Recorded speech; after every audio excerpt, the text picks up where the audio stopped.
Good morning student. Online classes में Vinayak school की ओर से आप सबका स्वागत है। आज हम पाठ 10 राजस्थान की मूर्ति कला व मंदिर की जो स्थापत्य कला है मंदिरों की, उसके बारे में जानकारी हासिल करेंगे। राजस्थान में मूर्ति कला और स्थापत्य कला का जो इतिहास, प्राचीन जो हमारा इतिहास है, एकदम साक्ष्य प्रदान करता है, साक्ष्य देता है कि ये काफी समृद्ध रहा है। मूर्ति कला और स्थापत्य कला एक दूसरे के घनिष्ठ रहे हैं, एकदम घनिष्ठ रूप से संबंधित रहे हैं। इनके संबंध जो है मूर्ति कला और स्थापत्य कला के आपस में घनिष्ठ संबंध रहे हैं।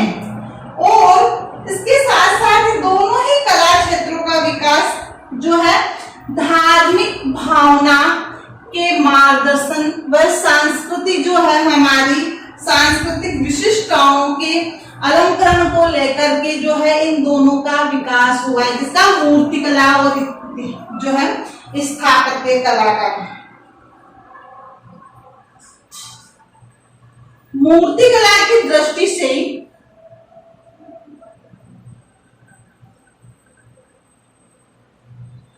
मूर्ति कला दृष्टि से अगर हम देखें तो इतिहास जो है मूर्ति कला का वो काफी पुराना है।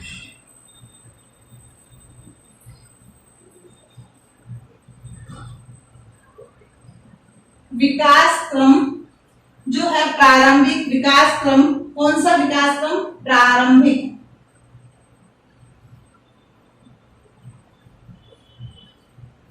विकास क्रम जो है प्रारंभिक विकास क्रम स्वरूप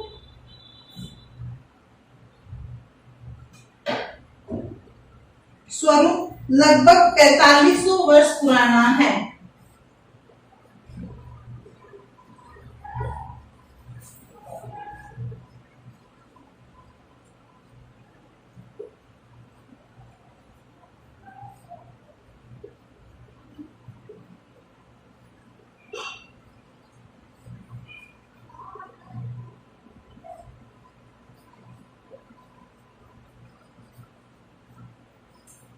कितना पुराना है बेटे?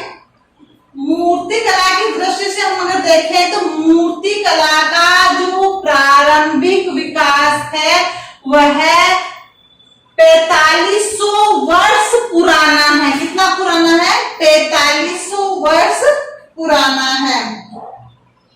4500 वर्ष पहले 4500 वर्ष पहले आपको मालूम है खुदाई हुई थी कालीबंगा की, हनुमानगढ़ कालीबंगा है ना। वहां से हमें जो मूर्ति कला के साक्ष्य प्राप्त होते हैं।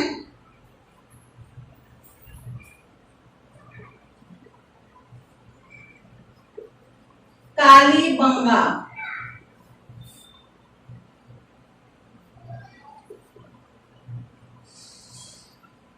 हनुमानगढ़ में जो खुदाई हुई थी वहां हमें मूर्ति के साक्ष्य प्राप्त हुए।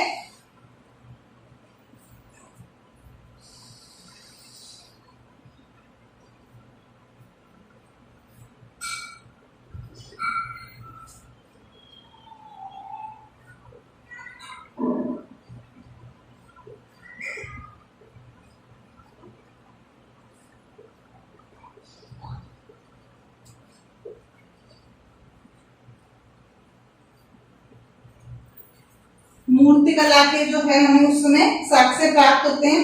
उसके बाद में उदयपुर के पास आहड़ सभ्यता की खुदाई हुई थी। किसकी हुई थी? उसके बाद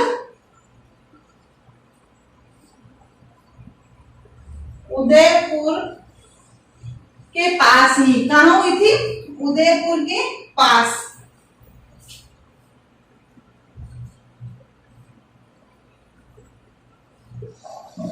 आहड़ सभ्यता।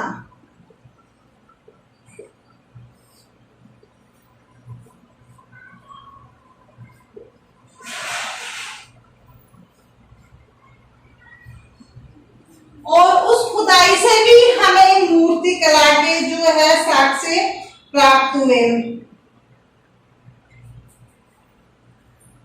तो उदयपुर की आहट सभ्यता की खुदाई से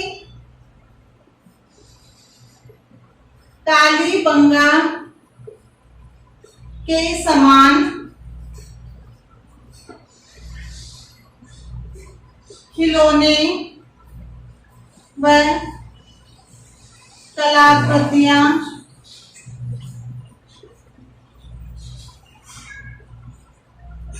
प्राप्त हुई। उसके समान हमें वहां से भी क्या हुई, कलाकृतियां प्राप्त हुई। इसके बाद में इसके अतिरिक्त बनास नदी घाटी सभ्यता से भी हमें मूर्ति शिल्प प्राप्त होते हैं। इसके अतिरिक्त बनास नदी की जो घाटी सभ्यता है, नदी घाटी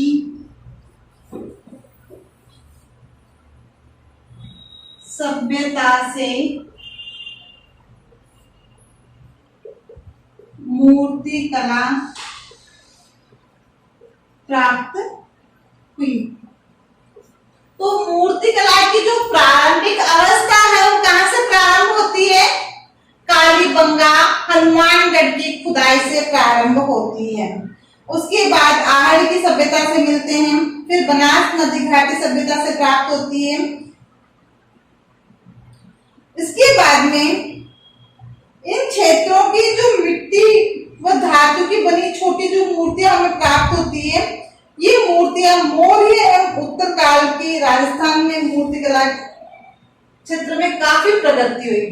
अब ये जब मूर्ति हमें प्राप्त हुई तो राजस्थान में मौर्य जो साम्राज्य स्थापित हुआ था उसकी कला में काफी उन्होंने जो है योगदान दिया, उसकी कला में काफी विकास में जो है उन्होंने योगदान दिया।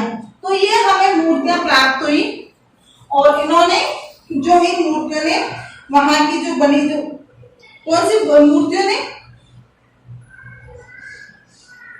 कालीबंगा और आहड़ से प्राप्त मूर्तियों ने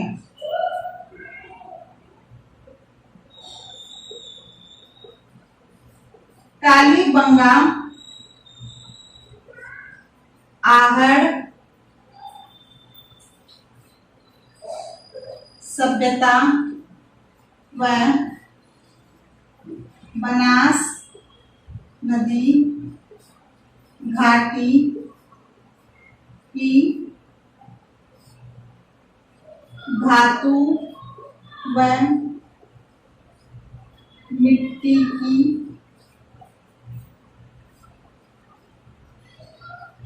मूर्तियों व खिलौने आदि कलाकृतियों ने जो है मौर्य साम्राज्य, किसने, मौर्य के उत्तर काल, मौर्य साम्राज्य के आदि में मौर्य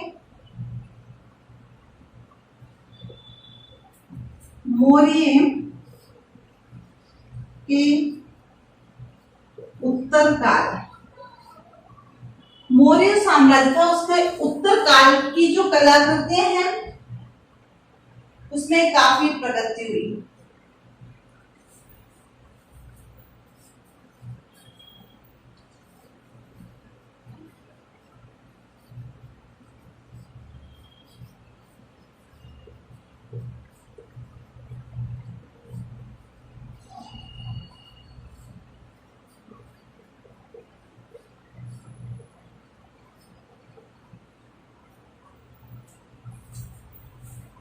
राजस्थान की मूर्ति कला में एक बार मैं फिर दोहरान कर रही हूं, राजस्थान की मूर्ति कला का इतिहास काफी प्राचीन है। हम देखें तो राजस्थान की मूर्ति कला का इतिहास काफी प्राचीन है, 4500 वर्ष पुराना है। कितना वर्ष पुराना है, 4500 वर्ष पुराना है। और मूर्ति कला व स्थापत्य कला एक दूसरे से एकदम घनिष्ठ रहे हैं और एक दूसरे के पूरक रहे हैं। दोनों में अंतर संबंध रहा है।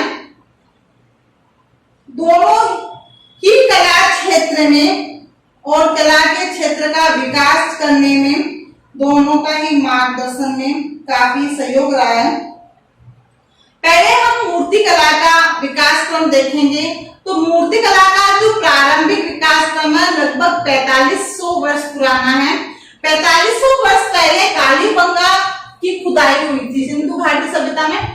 तो उसमें खुदाई हुई कालीबंगा हनुमानगढ़ में है। खुदाई में मूर्ति कला के हमें कई साक्ष्य प्राप्त होते हैं।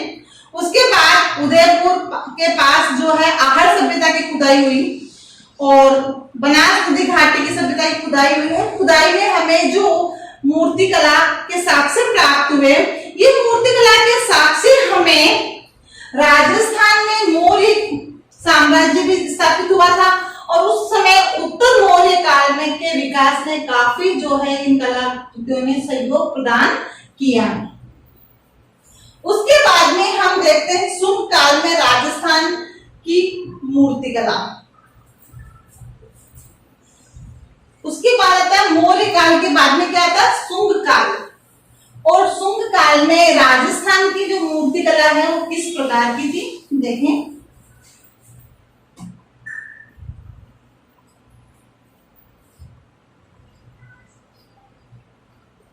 शुंग काल में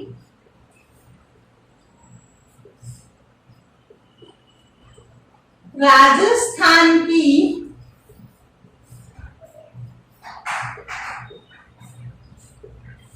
मूर्ति कला जो है वह नवीन पद का अनुसरण कर रही थी। नवीन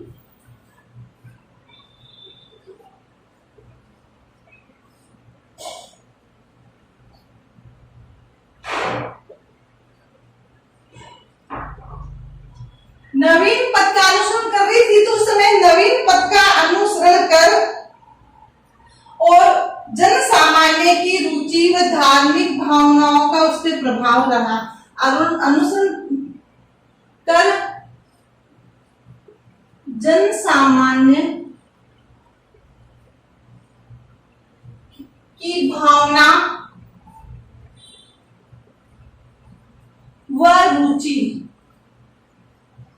को इन्होंने जगाया और अपनी ओर जो है उस रुचि को जो है अपनी ओर जो है प्रभावित किया। जन सामान्य भावना रुचि व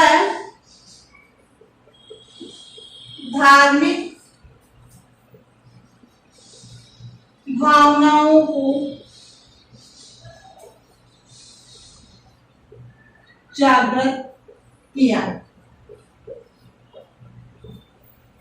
शुंग काल में राजस्थान की मूर्ति कला ने नवीन पद का अनुसरण किया और नवीन पद का अनुसरण कर और जन सामान्य की जो भावनाएं है रुचि है उनकी धार्मिक भावनाओं को जो है उन्होंने क्या किया कि मूर्ति कला की ओर जागृत किया।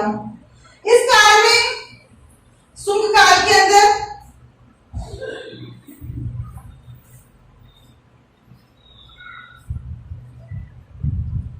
काल में महात्मा बुद्ध, महावीर, स्वामी, किन किन की मूर्तियां बनी?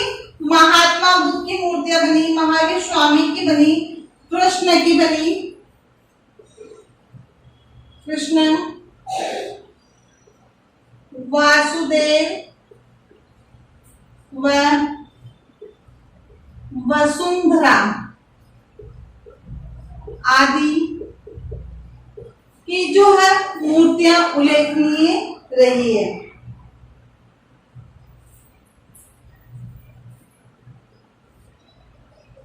आदि देवी देवताओं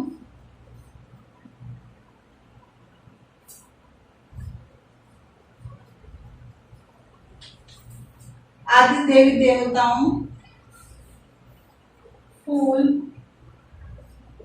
पत्ती, पशु, पक्षी आदि का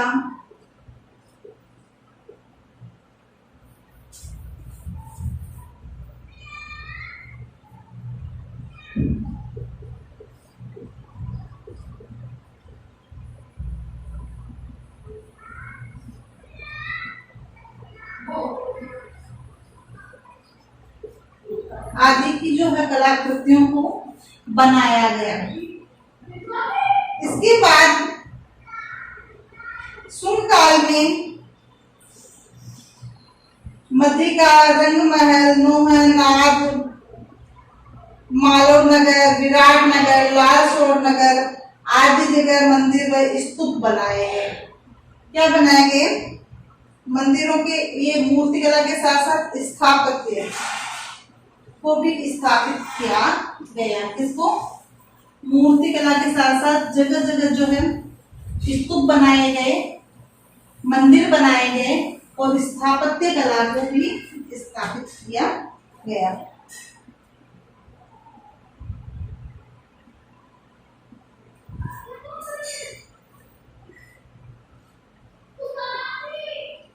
शुंग काल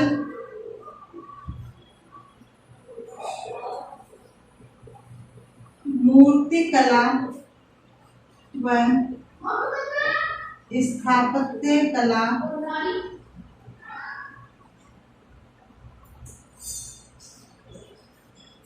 नोहर,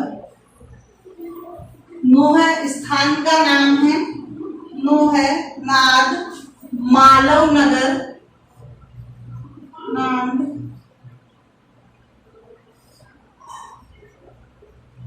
मालव नगर ये भी स्थान का नाम है। नाद के जो है स्थान का नाम है विराट नगर, लालसोट, विराट नगर, लालसोट ये भी स्थान का नाम है। लालसोट, सांगर, बानपुर,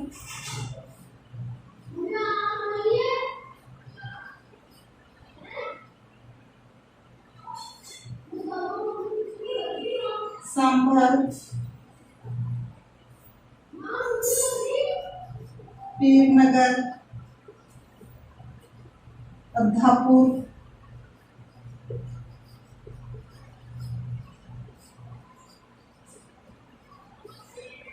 आदि स्थानों को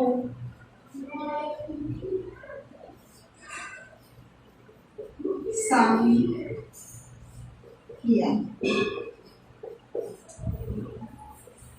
स्थापत्य कला और मूर्ति कला में जो स्थान प्रमुख रूप से रहे वो स्थापत्य कला और मूर्ति कला में नोहर, नांद, मालव नगर, विराट और नगर जो है लालसोट है, बानपुर है, सांभर है, पीर नगर है, अद्धापुर आदि स्थानों को जो है शुंग काल में मूर्तिकला और स्थापत्य कला में शामिल किया गया। नोहर भरतपुर में है। नोहर कहाँ है बेटे? नोहर है भरतपुर में।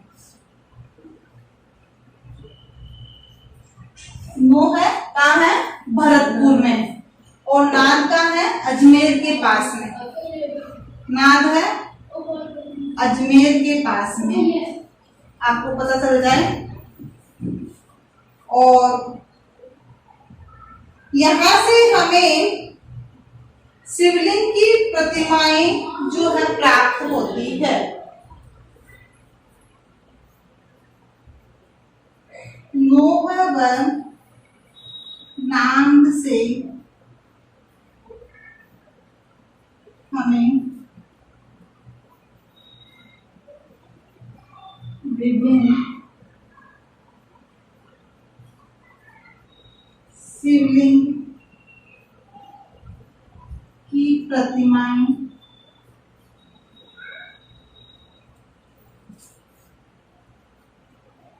प्राप्त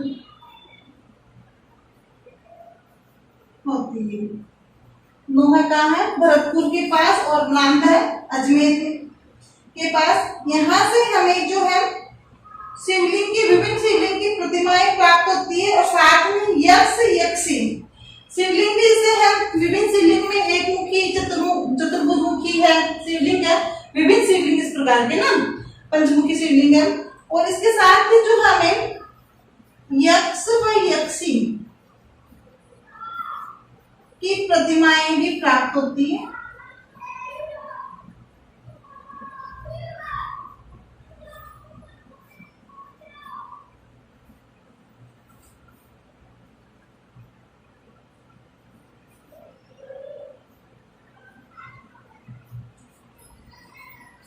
इस तरह से हम देखते हैं कि हमें शुंग काल में मूर्ति कला और स्थापत्य कला का विकास जो है दिखाई देता है। काफी विकास हुआ था स्थापत्य कला और मूर्ति कला का।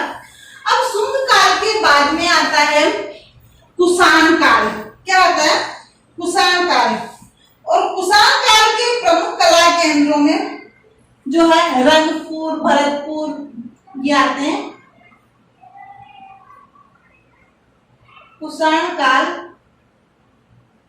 में जो हमें मूर्ति कला प्राप्त होती है वो है हमें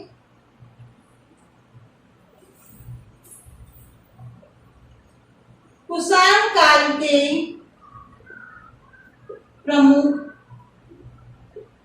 कला केंद्रों में, जो कुषाण काल में हमें जो कलाएं प्राप्त होती है, जगह कहाँ मूर्ति कला में प्राप्त हुई है, उसके वो जो प्रमुख कला केंद्र है उनमें रंग महल भरतपुर, रंग महल भरतपुर, विराटनगर। क्या क्या है प्रमुख कला केंद्रों में? रंग महल, भरतपुर, विराटनगर, कल्याणपुर,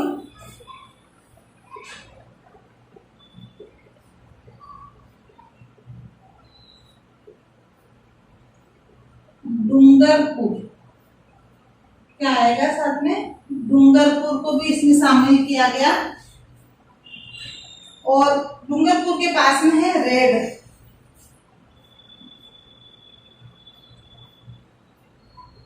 आदि स्थान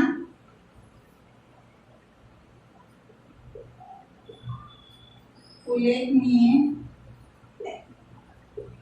कुषाण काल में हमें जो प्रमुख कलाकृतियां हैं, मूर्ति कला है, वह है रंग महल, भरतपुर, विराटनगर, कल्याणपुर, डूंगरपुर और रेड आदि प्रमुख स्थानों से हमें जो है कुषाण कालीन कलाकृतियां प्राप्त होती है।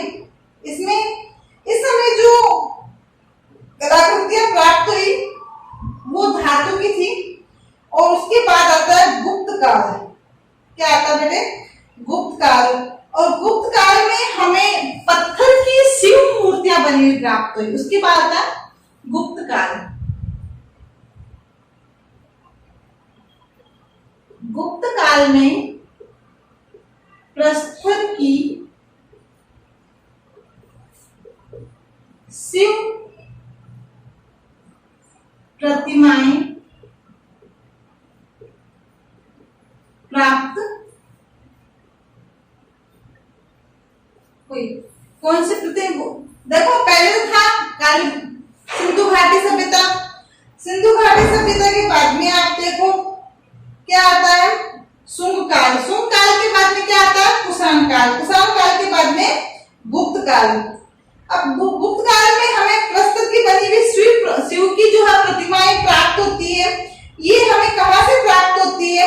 मेवाड़ और वांगड़ प्रदेश। मेवाड़ हो गया, उदयपुर और वांगड़ क्षेत्र। वांगड़ क्षेत्र हो गया बांसवाड़ा डूंगरपुर वाला।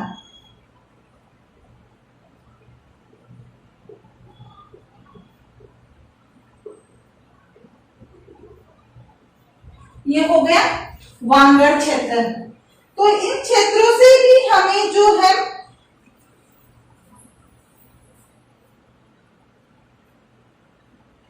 मूर्तियां प्राप्त होती है। अब गुप्त काल में भी हमें मूर्ति कला के साक्ष्य प्राप्त हो गए।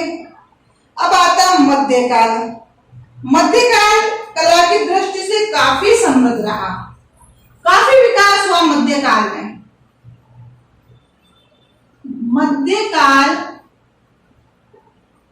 कला की दृष्टि से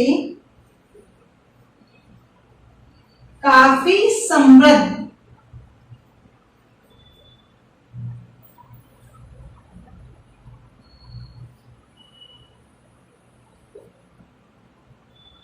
काफी विकास हुआ, काफी जो है मध्यकाल कला की दृष्टि से क्या था, समृद्ध रहा है। इस समय मध्यकालीन मूर्ति कला जो है के केंद्र थे वो थे आभानेरी।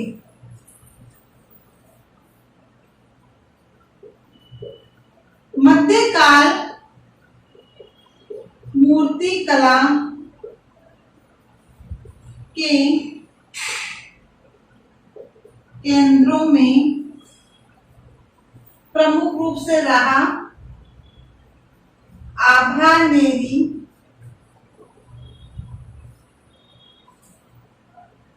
आबू, नागदा, चित्तौड़गढ़,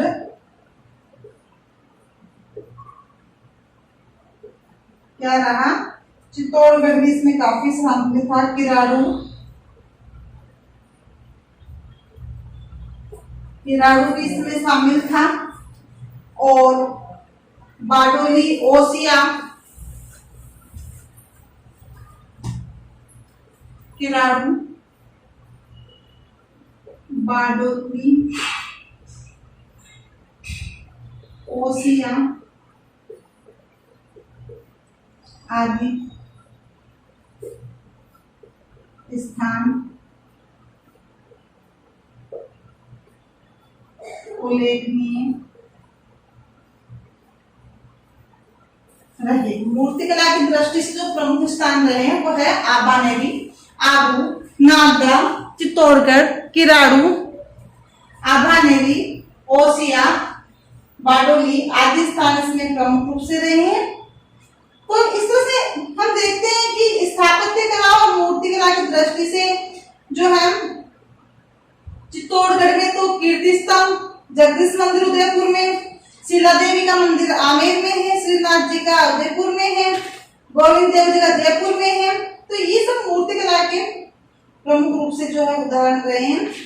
अब मैं आपको इसमें दूंगी गृह कार्य।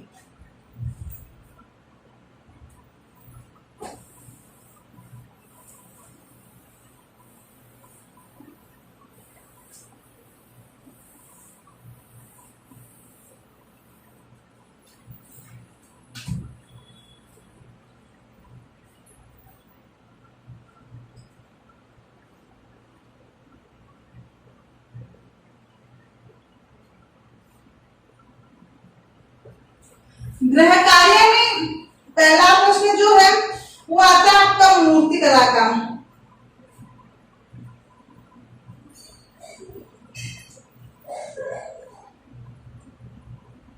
मूर्ति कला के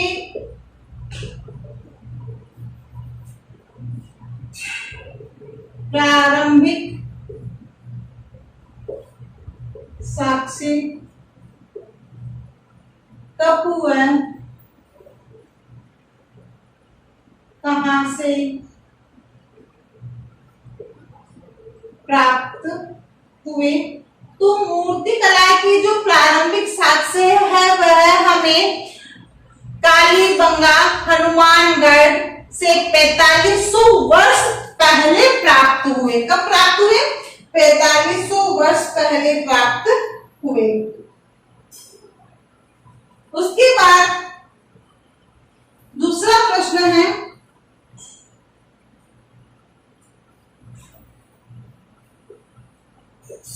शुंगकालीन व कुषाणकालीन कला में अंतर बताइए।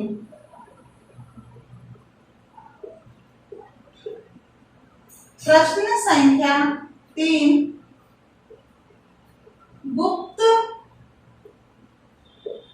कालीन कला के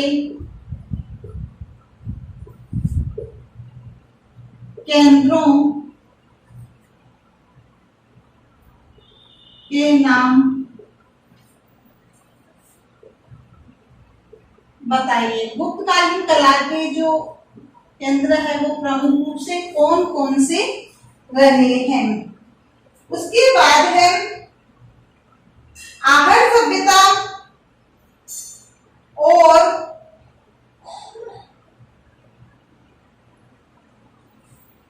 प्राचीन नदी घाटी सभ्यता जो है कहाँ है। प्राचीन नदी घाटी सभ्यता कौन सी थी? बनास नदी।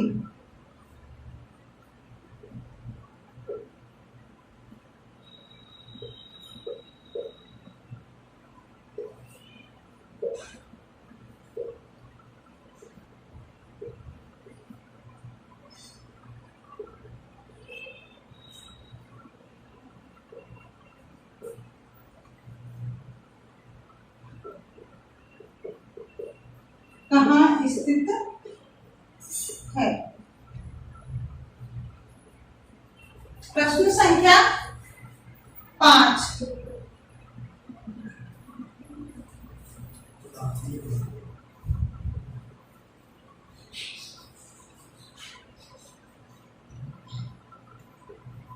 मध्यकालीन कला केंद्रों के नाम बताइए। मध्यकाल के जो प्रमुख कला के केंद्र थे वो कौन कौन से थे? तो मध्यकालीन कला के केंद्र आभानेरी, आबू, अटरू, किराडू, बारडोली, ओसिया आदि इसके प्रमुख केंद्र रहे हैं। इनके नाम लिखने हैं। इस प्रकार से ये 5 प्रश्न आपको अपनी अभ्यास पुस्तिका में करने हैं। Thank you.